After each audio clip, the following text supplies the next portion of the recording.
Hello दोस्तों, नमस्कार। आज हम हेमेटोलॉजी के एक महत्वपूर्ण topic ABO and blood group system के ऊपर चर्चा करेंगे। ABO and Rh grouping system एक महत्वपूर्ण टॉपिक है हेमेटोलॉजी का। ये ब्लड बैंक का एक टॉपिक है, एवीओ एंड आरएच। इसको एवीओ ब्लड ग्रुप की खोज 1900 में की गई थी कार्ल एंड स्टीनर के द्वारा एवीओ की, लेकिन आरएच की 1940 में Karl Landsteiner and Alexander Wiener के द्वारा की गई थी। तो हम देखते हैं एवीओ एंड आरएच सिस्टम। तो यह आरबीसी की सरफेस पर सबसे पहले इसकी हिस्ट्री देखें अगर तो लगभग 300 से ज्यादा ब्लड ग्रुप या 30 से ज्यादा अमान्य ब्लड ग्रुप खोजे गए थे, जो अलग अलग साइंटिस्ट द्वारा खोजे गए थे, जो कि रद्द किए गए, कैंसिल किए गए, क्योंकि उसमें ज्यादा स्ट्रॉन्ग एंटीजन न होने के कारण उनको अनवेरिफाइड कर दिया और उनको अलग कर दिया गया। जो एबीओ एंड आरएस सिस्टम है, इसको सर्वमान्य करके ऑल वर्ल्ड में इसी के द्वारा ब्लड ट्रांसफ्यूजन, ब्लड बैंक के सारे प्रोसेस इसी के थ्रू किए जाते हैं। तो देखते हैं ABO and blood group system. ABO and RH, या इसको एंटी डी या जीरो एंटीबॉडी एंटीजन भी बोला जाता है इसको। तो हम देखते हैं एबीओ सिस्टम क्या है। तो जो हमारी आरबीसी होती हैं, उनकी सरफेस पर जो एंटीजन हैं, जो स्ट्रॉन्ग एंटीजन हैं, जैसे तो आरबीसी की सरफेस पर हजारों मिलियंस में एंटीजन हो सकते हैं, लेकिन जो स्ट्रॉन्ग एंटीजन है जैसे कि ए बी ए बी, जो स्ट्रॉन्ग एंटीजन है, वो मीन्स नो एंटीजन, वो मीन्स नो एंटीजन, कोई एंटीजन नहीं होता, तो हम उस ग्रुप को ओ ग्रुप नाम देते हैं। ठीक है, अगर किसी का ए है तो ए, बी तो बी, ए बी है तो ए बी। और हमारा एक और आर एच,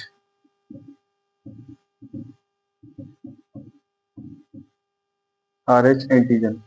तो हमारे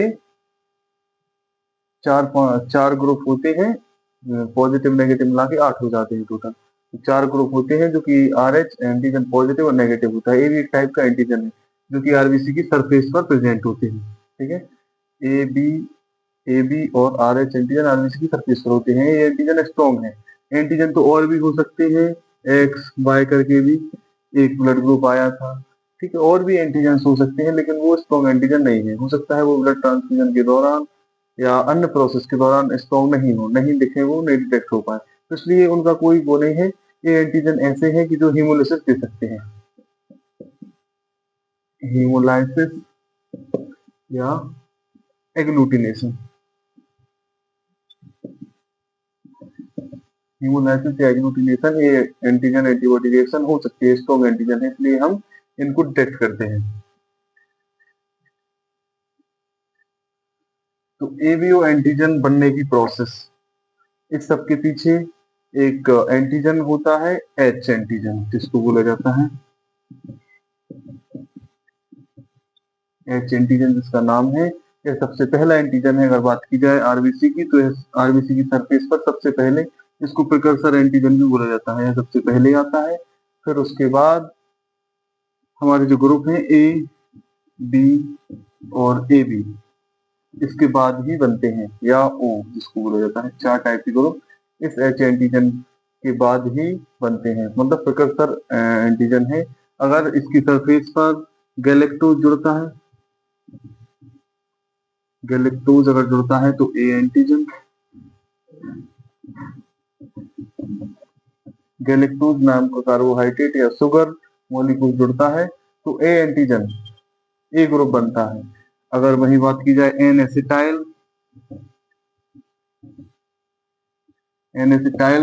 ट्रांसएमाइनेज नाम का एक शुगर मॉलिक्यूल जुड़ता है तो बी, मतलब गैलेक्टोज मीन्स सॉरी बी और एन एसिटाइल मीन्स ए। ठीक है, अगर एच एंटीजन से एन एसिटाइल जुड़ता है तो ए ग्रुप, और अगर गैलेक्टोज जुड़ता है तो बी ग्रुप बनता है। और अगर दोनों जुड़ जाते हैं, दोनों अगर जुड़ रहे हैं तो ए बी, और अगर दोनों ही नहीं जुड़ रहे हैं, no sugar molecules attach in H antigen, तो क्या होगा, ओ ग्रुप होगा, ओ ग्रुप बनेगा। ठीक है, इसको हम एक चार्ट के थ्रू समझ सकते हैं।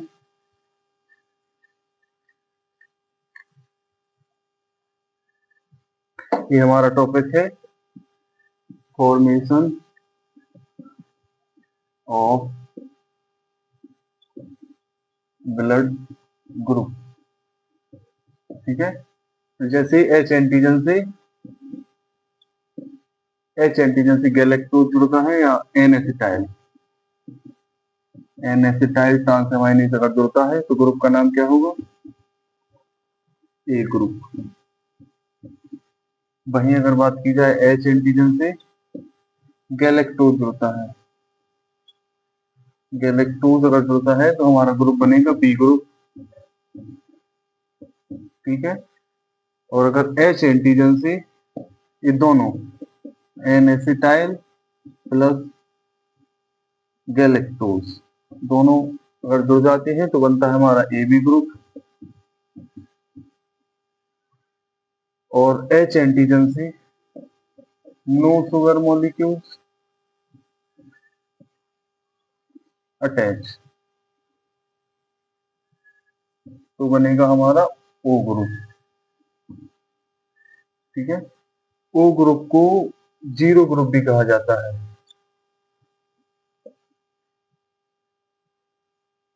इसको कहा जाता है जीरो ग्रुप।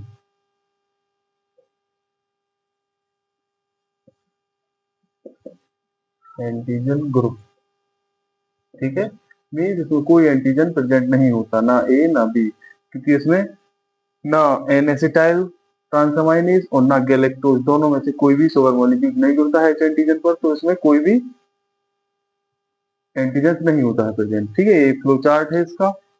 अब हम बात करते हैं बॉम्बे ब्लड ग्रुप की। अगर बॉम्बे ब्लड ग्रुप की बात की जाए तो उसमें एच एंटीजन, जो कि एच एंटीजन सबसे इंपोर्टेंट है,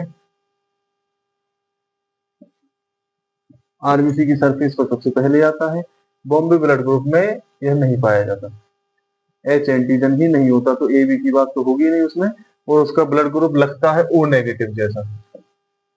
उसके लिए आजकल modified H antigen antibody detect करने के लिए, एंटीजन डिटेक्ट करने के लिए एक एच एंटीबॉडी नाम से आता है, येलो कलर में, डार्क येलो कलर का आता है, उससे एच एंटीजन डिटेक्ट किया जाता है। जिसका ओ नेगेटिव ब्लड ग्रुप आता है उसके लिए एच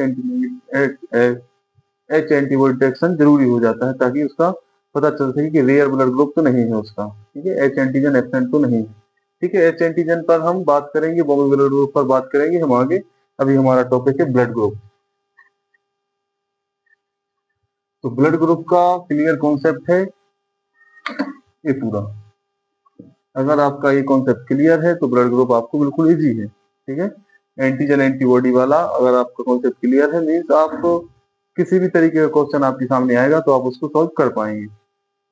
एच एंटीजन से एन एसिटाइल जुड़ता है तो ए ग्रुप, एच से गैलेक्टोज जुड़ता है तो बी ग्रुप, अगर दोनों जुड़ जाते हैं तो ए बी, और अगर दोनों नहीं जुड़ते हैं तो ओ ग्रुप।